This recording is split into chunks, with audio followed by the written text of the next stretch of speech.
What is it, Hubert? Nothing in particular. Just taking a moment to admire your skill with a bow. I'm willing to bet you could put an arrow through the neck of an enemy general from quite a distance. In fact, to any leader's bodyguard, I would go so far as to say you pose the most dangerous kind of threat. Don't worry your fragile little self. Your lady princess is safe. I wouldn't shoot my employer. I would certainly hope not. But there are some mercenaries to whom a contract means little.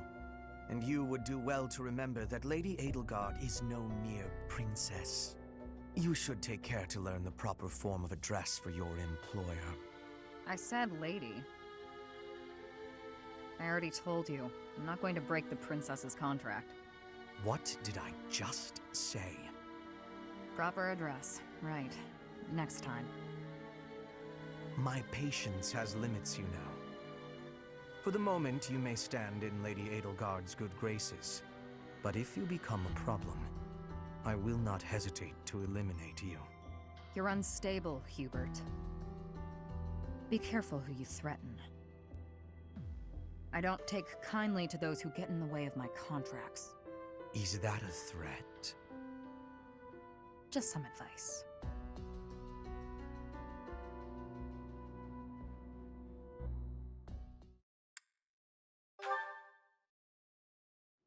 That's the last of them.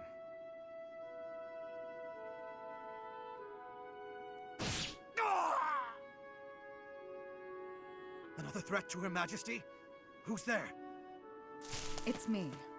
You owe me for that one. Shamir, what are you doing here? Same thing you are, but I'm after a particular target. The dark side of the Knights of Seiros is proving troublesome.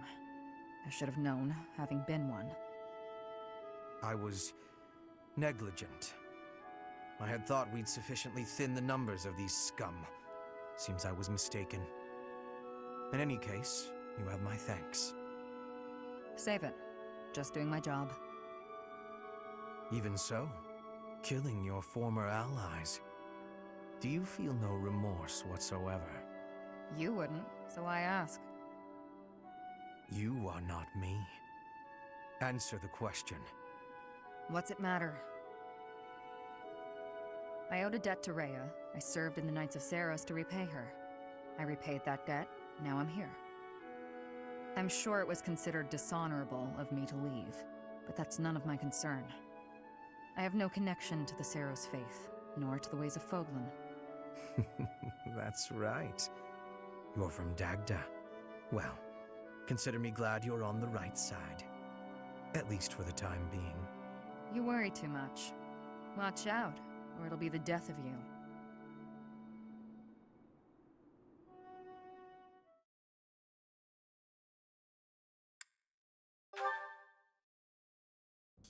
All finished. Time to go.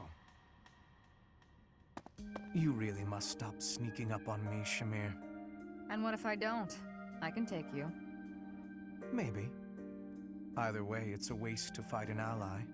We're allies now? I guess I should be more careful with you. Are you sure it was right to kill them? I believe your mistress told you to let them go. That is exactly what I will say I did. But leaving them alive would have been a mistake. I did what had to be done. Is that so? Maybe you're not just some sycophant. It takes guts to disobey a direct order. Lady Edelgard's time is rightfully occupied with a great deal of concern and contemplation. Her affairs are of far greater consequence than a trifle like this. Much rests on the decisions she makes. But little details of this kind happen to be my area of expertise, so I simply handle them. Better that than to burden her with needless debate. Logical through and through, aren't you? That is how I do things. I like people who are thorough. You seem quite thorough in your methods as well. As a rule, I am. Regarding decisions, I planned on leaving Foglin after completing my contract. But now I'm starting to think I might stay here. Stay here. I'm forced to wonder what your intentions might be. I have no ulterior motives. I've just grown a little fond of you. Excuse me? You've what? For someone so intelligent, you're very dense. It's not just about you, though. I've learned to like Lady Edelgard and most everyone else here as well. I wouldn't mind staying on to work as your specialist. It's a fine offer. But perhaps we should wait until after the war to discuss it thoroughly. Fair. But you owe me, remember? Not much I can say to that, is there?